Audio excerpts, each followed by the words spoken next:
નમસ્કાર વિદ્યાર્થી મિત્રો, વિશ્વગ્રામ વિદ્યાપીઠ વિશ્વગ્રામ શૈક્ષણિક સંકુલ વડાલની યુટ્યુબ ચેનલમાં આપ તમામ વિદ્યાર્થી મિત્રોનું સ્વાગત છે. ધોરણ 9 સામાજિક વિજ્ઞાનની અંદર આજે નવું પ્રકરણ આપણે શરૂ કરીએ છીએ. પ્રકરણ નંબર 18 વન્ય જીવન. મિત્રો, આ પાઠ આપણે 10મા ધોરણમાં પણ ઉપયોગી થશે, એટલા માટે આ પાઠ આપણા માટે આઈએમપી રહેશે. અને ઘણા મુદ્દા આપણે અભ્યાસક્રમ દરમિયાન આઈએમપી કરશું, જે આપણને 10મા ધોરણ માટે ઘણા ઉપયોગી થશે. તો આજે આપણે નવા પાઠની શરૂઆત કરીએ, વન્ય જીવન. મિત્રો, વન્ય જીવન એટલે જંગલની અંદર જે કાંઈ પશુ પક્ષી પ્રાણીઓ રહે છે એના વિશે આપણે બધાએ જાણીએ છીએ. વનની અંદર રહેતા જેટલા જીવો છે એનું એક અસ્તિત્વ છે, એનું એક જીવન છે. વિવિધ પ્રકારના પ્રાણીઓ, પશુઓ, પક્ષીઓ સમગ્ર વિશ્વની અંદર આપણે જોઈ રહ્યા છીએ. એમાં ભારતની અંદર પણ અસંખ્ય પ્રાણીઓ, પક્ષીઓ રહે છે, જેનો આપણે બધાને ખ્યાલ છે. પરંતુ આ પ્રકરણની અંદર આપણે સમગ્ર વિશ્વની અંદર તો છે જ, પણ ભારતનું વન્ય જીવન કેવું છે, ભારતના જંગલોની અંદર કેવા કેવા પ્રકારના પ્રાણીઓ, પશુઓ, પક્ષીઓ વસવાટ કરી રહ્યા છે,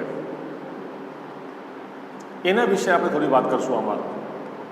તો પાઠની શરૂઆતમાં ભારત ભૂપૃષ્ઠ અને આબોહવા સંબંધિત ઘણું વૈવિધ્ય ધરાવતો દેશ છે. ભૂપૃષ્ઠ ભારતની જે જમીન છે, જે ભૂમિનો ભાગ છે, જે પૃથ્વીનો પોપડો છે ભારતનો, એ ઘણી વિવિધતાવાળો ભારતનો દેશનો ભૂપૃષ્ઠ છે. એ આપણે અગાઉના પ્રકરણમાં જોઈ ગયા છીએ. ક્યાંક પહાડી જમીન છે, ક્યાંક રેતાળ જમીન છે, ક્યાંક લાલ જમીન છે, ક્યાંક ફળદ્રુપ મેદાનો છે, ક્યાંક ખીણ પ્રદેશ છે. આ બધી જ ભૂપૃષ્ઠની અંદર આવતી બાબત છે. તો એમાં પણ આપણને વિવિધતા જોવા મળે છે. સાથે સાથે ઘણી બધી રીતે આપણને વિવિધતા જોવા મળે છે. ખાસ કરીને જંગલની વાત આપણે કરીએ તો સમગ્ર દેશની અંદર અલગ અલગ જગ્યાએ અલગ અલગ પ્રકારના જંગલ પ્રદેશો આવેલા છે. એ જંગલની અંદર વૃક્ષો, વનસ્પતિઓ, અલગ અલગ પ્રકારની ઉપયોગી ધરાવતી વનસ્પતિઓ, એવા જંગલો છે. સાથે એની અંદર વસતા વન્યજીવો છે, એની પણ વિવિધતા છે. એમાં પણ વૈવિધ્યતા જોવા મળે છે. આવું જ વૈવિધ્ય અહીંની વન્યજીવ સૃષ્ટિમાં જોવા મળે છે. સમગ્ર વિશ્વમાં જીવસૃષ્ટિની 15 લાખ પ્રજાતિઓ નોંધાય છે.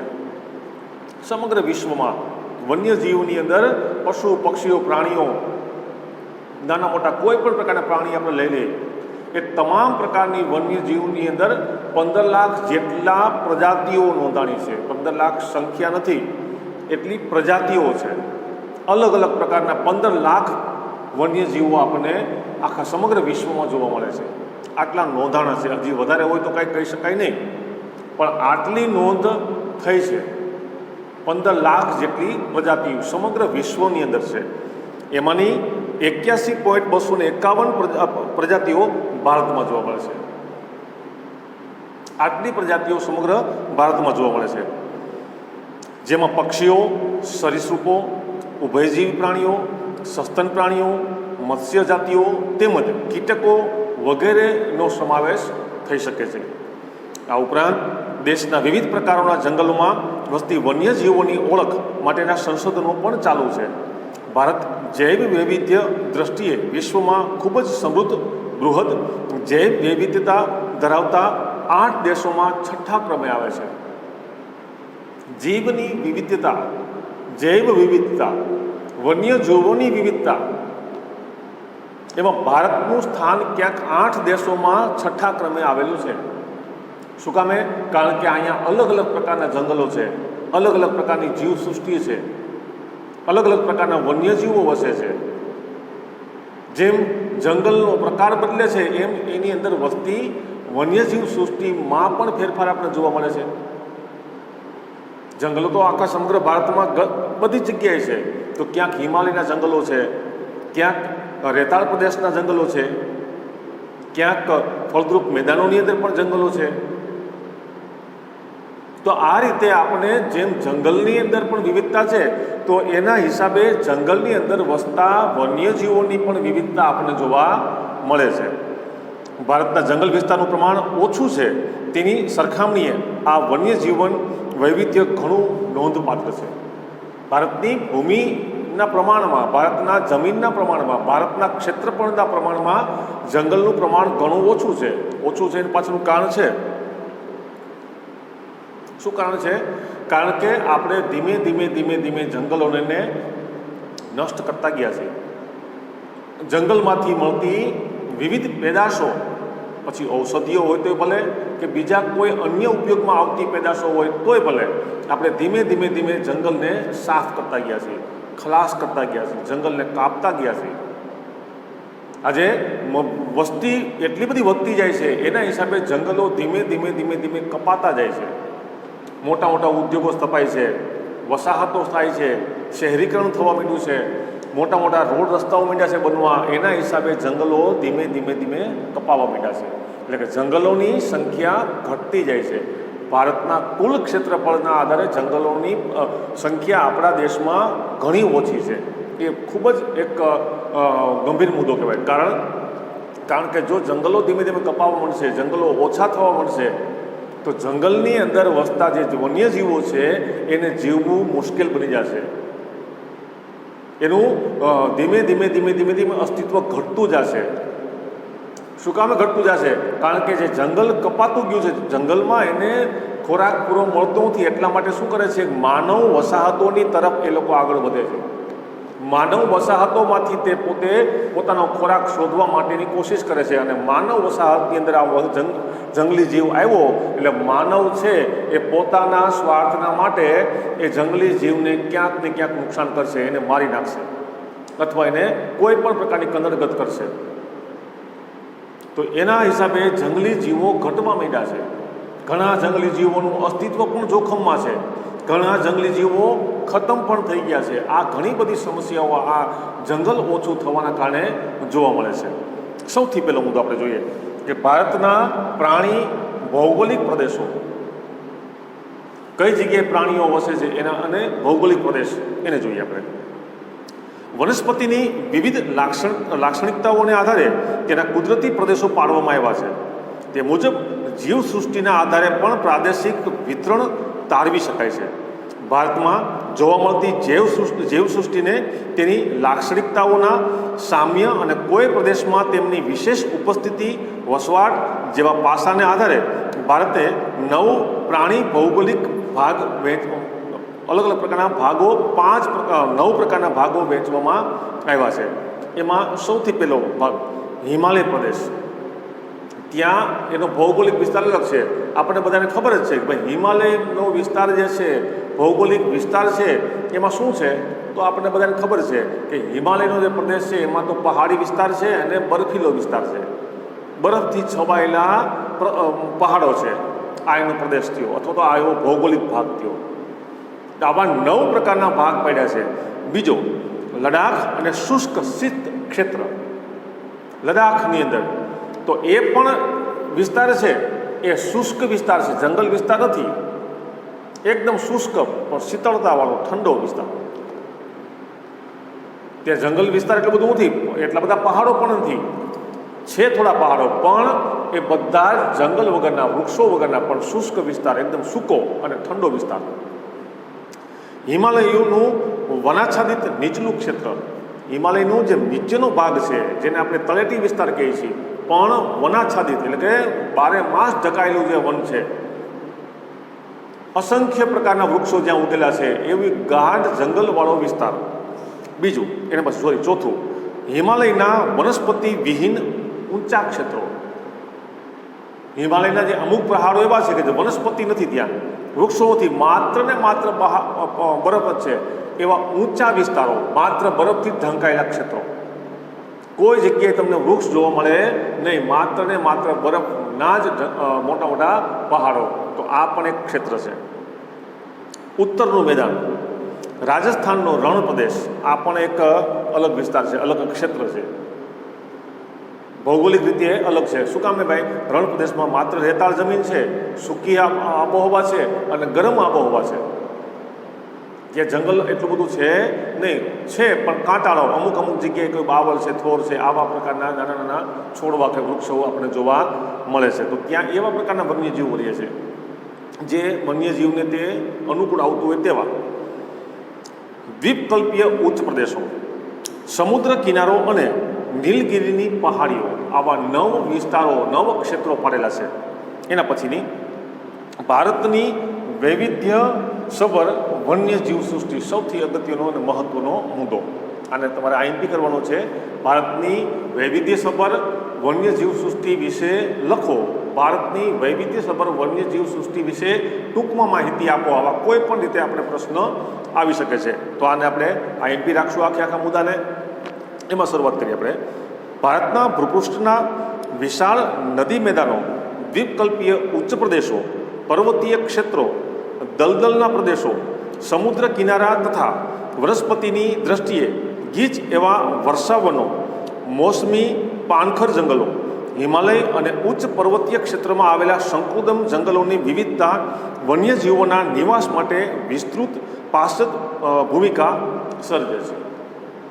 અલગ અલગ જગ્યાએ હિમાલયના મેદાનો તમે જોવો હોય તો જોઈ લો, ખુલ્લા મેદાનો તમારે જોવો હોય તો જોઈ લો, દ્વીપકલ્પીય વિસ્તારમાં તમારે જોવો હોય તો જોઈ લો. એમ અલગ અલગ જગ્યાએ આપણે અલગ અલગ પ્રકારના જંગલો, એની ભૂપૃષ્ઠના કારણે અલગ અલગ પ્રકારના જંગલોનું નિર્માણ થયું છે. અને એ દરેક ભારતના દરેક જંગલોની અંદર અલગ અલગ જગ્યાએ અન્ય અલગ અલગ વન્યજીવ સૃષ્ટિ પણ વસવાટ કરે છે. ત્યાંની આબોહવા, ત્યાંનું જંગલ, ત્યાંની કોઈ પણ પ્રકારની પરિસ્થિતિને ધ્યાનમાં લઈ અને આ બધા જ પ્રકારના વન્યજીવ સૃષ્ટિઓ વસવાટ કરી રહ્યા છે. ત્યાંની એની આબોહવા અનુકૂળ આવે છે, ત્યાંનું જંગલ અનુકૂળ આવે છે, તો ત્યાં આવા પ્રકારના વન્યજીવોનો વિકાસ થશે.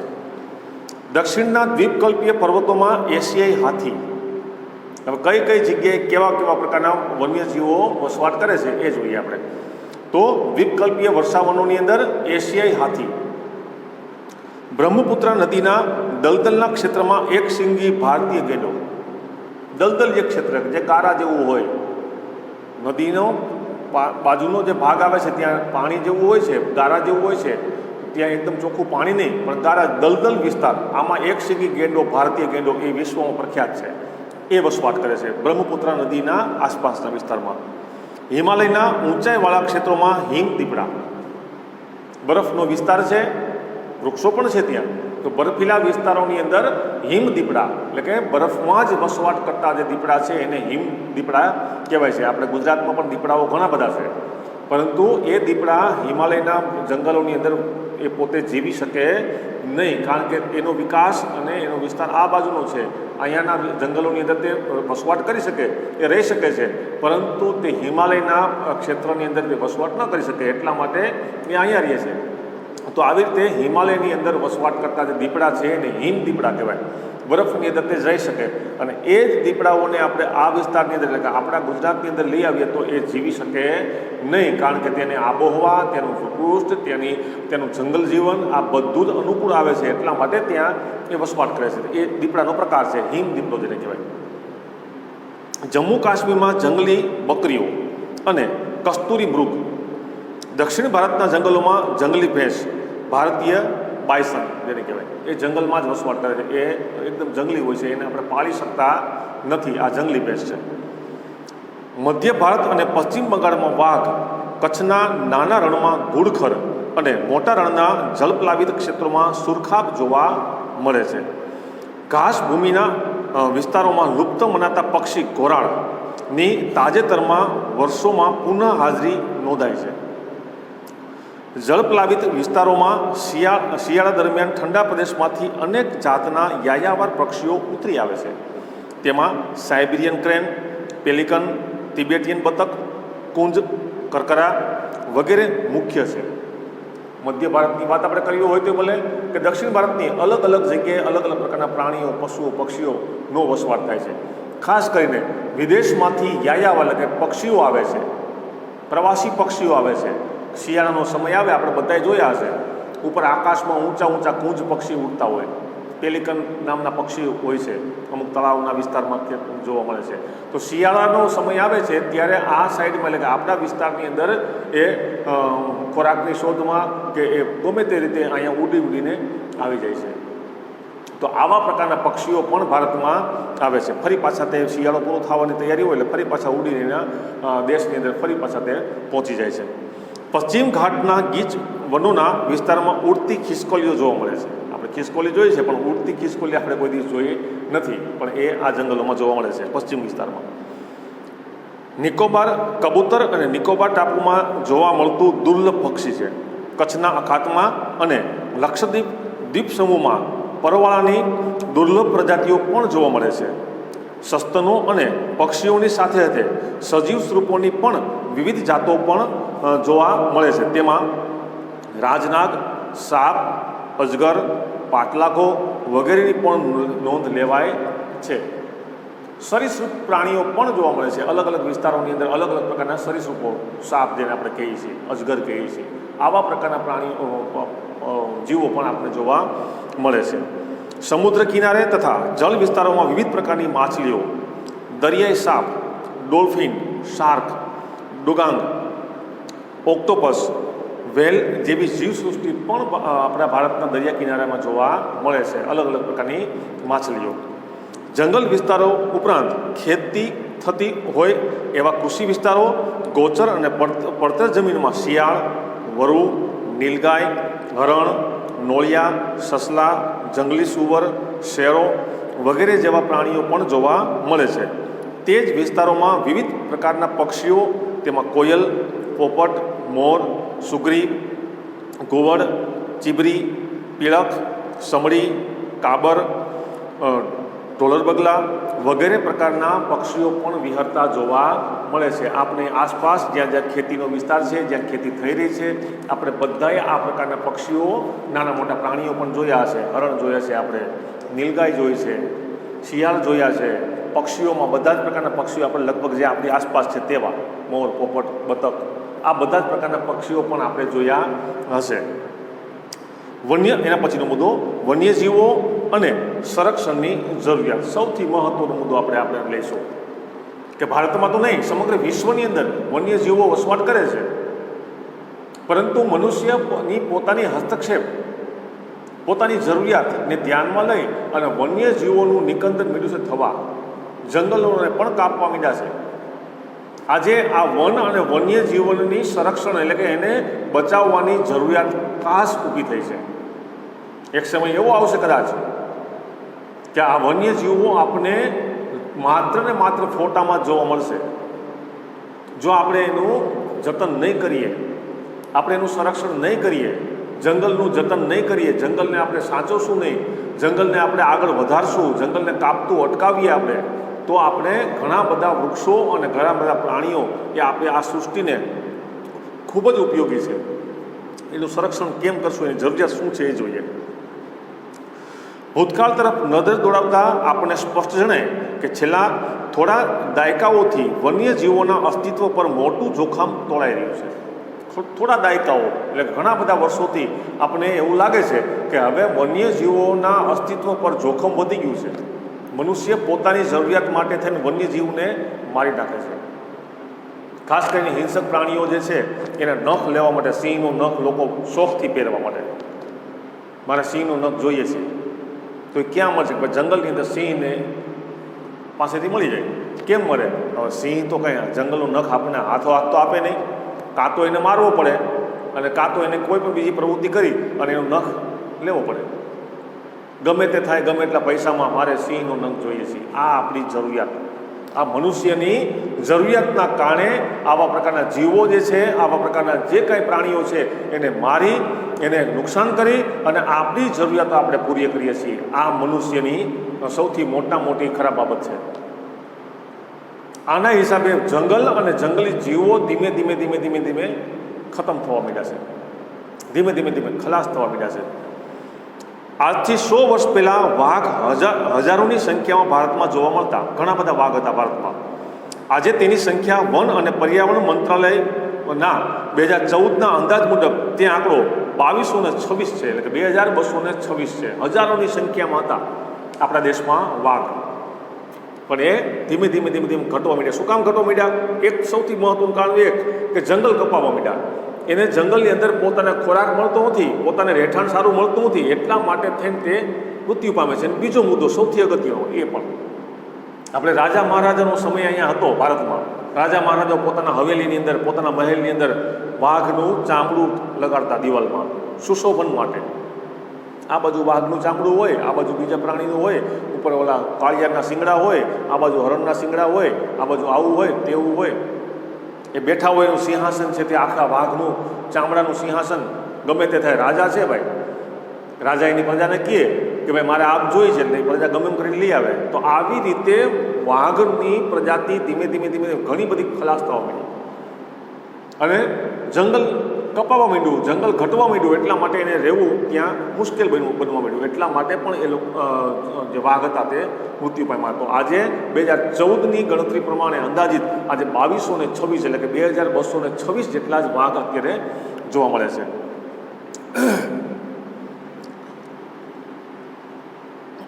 છેલ્લા થોડા વર્ષોમાં લેવાયેલા પગલાંમાંથી વાઘની સંખ્યા વધી છે. તે એક સારી નિશાની છે. ધીમે ધીમે પગલાઓ સરકારે લીધા છે. વાઘને બચાવવા માટે થઈ એને આરક્ષિત કર્યા છે, અને વાઘને કોઈ નુકસાન કરે તો એને સજા, દંડ, કોઈ પણ પ્રકારની જેલ સજા થાય છે. એટલા માટે હવે ધીમે ધીમે વાઘની સંખ્યામાં વધારો થયો છે. દુધાળા પશુઓની સારવારમાં વપરાતી પ્રતિબંધિત ડાયક્લોફેન્સ નામની દવાથી દૂષિત થયેલા માંસ ખાવાથી ગીધ નામશેષ થવાના આરે છે. આપણે દુધાળા પશુઓ છે, ગાય, ભેંસ, બકરી, એને વધુ દૂધનું ઉત્પાદન લેવા માટે એને એક ઇન્જેક્શન આપવામાં આવે છે, જેથી એ વધુ દૂધ ઉત્પન્ન કરે અને આપણને વધારે દૂધ મળે. આ ઇન્જેક્શન વારંવાર મારવાથી આના માંસની અંદર આ ઇન્જેક્શનનું અસર થાય છે, અને એ માંસની અંદર આ ડાયક્લોફેનિક નામનું ઇન્જેક્શન છે તે કોઈ પણ પ્રકારની પ્રક્રિયા કરે છે. અને જ્યારે આ પશુ મરી જાય છે અને મરીને જ્યારે જંગલમાં એ ગીધ ખાવા માટે એ પશુના ઉપરથી એનું માંસ ખાય છે, તો એ ગીધની અંદર પણ એ માંસમાં રહેલું જે કંઈ ડાયક્લોફેનિકના જે તત્વો છે એ ગીધના શરીરમાં પ્રવેશ કરે છે, અને પછી ગીધ પણ ધીમે ધીમે મરી જાય છે. જોવા મળતા નથી. માત્ર ને માત્ર ગિરનારના જંગલોમાં થોડા ઘણા છે, બાકી આપણે ક્યાંય ઉડતું જોવા મળતું નથી. ક્યાંક મળે છે, ક્યારેક ભાગ્યે જોવા મળે છે, પણ ગિરનારના જંગલમાં હતા એ પણ ઘટી ગયા છે, થોડાક અત્યારે રહેલા છે. 20મી સદીની શરૂઆતમાં જંગલોમાં જોવા મળતા ચિત્તા આજે સમગ્ર ભારતના જંગલમાંથી નષ્ટ થઈ ગયા છે. આજે ભારતના જંગલમાં ચિત્તા ક્યાંય નથી. ઘણા વર્ષો પહેલાં જોવા મળતા, આજે એને પણ આ જ ઘટના બની છે. એને પૂરતો ખોરાક મળ્યો નહીં, રહેઠાણ મળ્યું નહીં, એટલા માટે થઈને તે એનું જીવ જોખમમાં મુકાણું. ગીરના એશિયાઈ સિંહો એક સમયે મધ્ય પૂર્વ સુધી જોવા મળતા હતા. તે આજે માત્ર ગીરના જંગલમાં પૂરતા જ મર્યાદિત છે. મધ્ય પૂર્વ વિસ્તારની અંદર એમપીથી લઈને આગળ સુધી ત્યાં આપણા એશિયાટિક લાઇન એટલે સિંહો જોવા મળતા. પછી ત્યાં પણ વસવાટ એને અનુકૂળ આવ્યો નહીં, લોકોએ કલંગત કરી મારી નાખ્યા, એને ખોરાક મળ્યો નહીં, એટલા માટે ત્યાં ધીમે ધીમે આ પ્રાણીઓ ધીમે ધીમે ખલાસ મીઠા થવા. માત્ર ને માત્ર અત્યારે એશિયાટિક લાઇન ગીરના જંગલ સિવાય સમગ્ર ભારતમાં ક્યાંય જોવા મળતા નથી. સંરક્ષણના સમયસરના પગલાં લેવાથી તેનું સંવર્ધન થતાં 2015ની ગણતરી મુજબ 523ની સંખ્યા છે. એક સમયે ગુજરાતમાં વધુ સંખ્યામાં સારસ પક્ષી પણ જોવા મળતા હતા, જેની સંખ્યા પણ આજ ઘટી ગઈ છે. વન્યજીવ સૃષ્ટિ છેવટે તો જીવસૃષ્ટિના એક અભિન્ન ભાગ ગણાય છે. આપણે વન્યજીવ સૃષ્ટિને આપણે અલગ કરી નાખશું એમ નહીં હાલે. સમગ્ર જીવસૃષ્ટિ આપણે પણ આવી ગયા, અને સમગ્ર આખો દેશનું કે આખા સમગ્ર વિશ્વનું જે જીવસૃષ્ટિ છે એનો અભિન્ન અંગ છે, અભિન્ન ભાગ છે.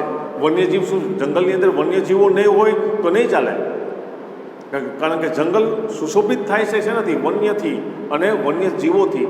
તો આ અભિન્ન અંગ છે, અભિન્ન ભાગ છે. આપણે એનાથી અલગ રહી શકીએ નહીં. પણ જ્યાં જ્યારે ક્યાંક અને કેટલાક વર્ષો દરમિયાન કેટલાક વન્યજીવોની સંખ્યામાં થતો ઘટાડો એ પર્યાવરણની ગુણવત્તાનો ઘટાડો સૂચવે છે. આ બાબત ચિંતાજનક છે.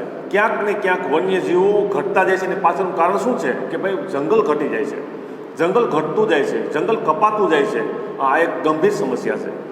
ગુજરાતના પર્વતીય વન્ય વિસ્તારોનું મૂળ રહેવાસી શ્યામ ગરુડ ક્વચિત જોવા મળે છે, ક્યાંક જ જોવા મળે છે. શ્યામ ગરુડ લગભગ કોઈ જોયું નથી, ફોટોમાં કદાચ જોયું છે પણ ક્યાંય કોઈ જોયું નથી, ક્યાંક જ ક્યારેક જ જોવા મળે છે ગુજરાતમાં.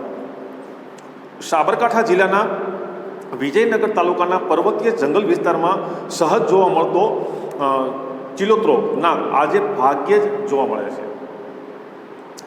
માનવીની અસીમિત લાલચ અને પ્રગતિની દોડમાં પર્યાવરણના અસંતુલનથી અનેક માઠા પરિણામોનો સામનો આપણે કરવો પડે છે. હજુ સમય છે. વન્યજીવોના જતન સંવર્ધન માટે યોગ્ય પગલાં નહીં લેવાય તો કદાચ અનેક વન્યજીવોને આગામી દિવસોમાં કેવળ ચિત્રોમાં ભાવિ પેઢીને બતાવવાનો જ વારો આપણો આવશે. આજે આપણી ગમે તેવી લાલચના કારણે આજે વન્યજીવો હોય કે વન હોય, આપણે ધીમે ધીમે એને નિકાંદન મીડાશે કરવા, ખલાસ મીડાશે કરવા. જો આપણે આપણી આવનારી ભાવિ પેઢીને આ વન્યજીવ સૃષ્ટિ બતાવી હશે તો આપણે બધાએ આની આપણે જાળવણી રાખવી પડશે, આનું સંવર્ધન કરવું પડશે, આપણે આનું સંરક્ષણ કરવું પડશે જંગલ અને જંગલી જીવોનું. તો જ આવનારી પેઢી આ જંગલ અને જંગલી જીવને જોઈ શકશે. સાથે એક સૌથી મહત્ત્વનો મુદ્દો એમાં એક વાક્ય એવું સરસ મજાનું લખ્યું છે કે ભાઈ જો આપણે આને જંગલી જીવને નહીં બચાવીએ, વન્ય જીવને નહીં બચાવીએ, વનને નહીં બચાવીએ તો માત્ર ને માત્ર આપણે આવનારી પેઢીને ફોટોમાં જ બતાવવાનો વારો આવશે. સૌથી મહત્ત્વની વાત એ છે.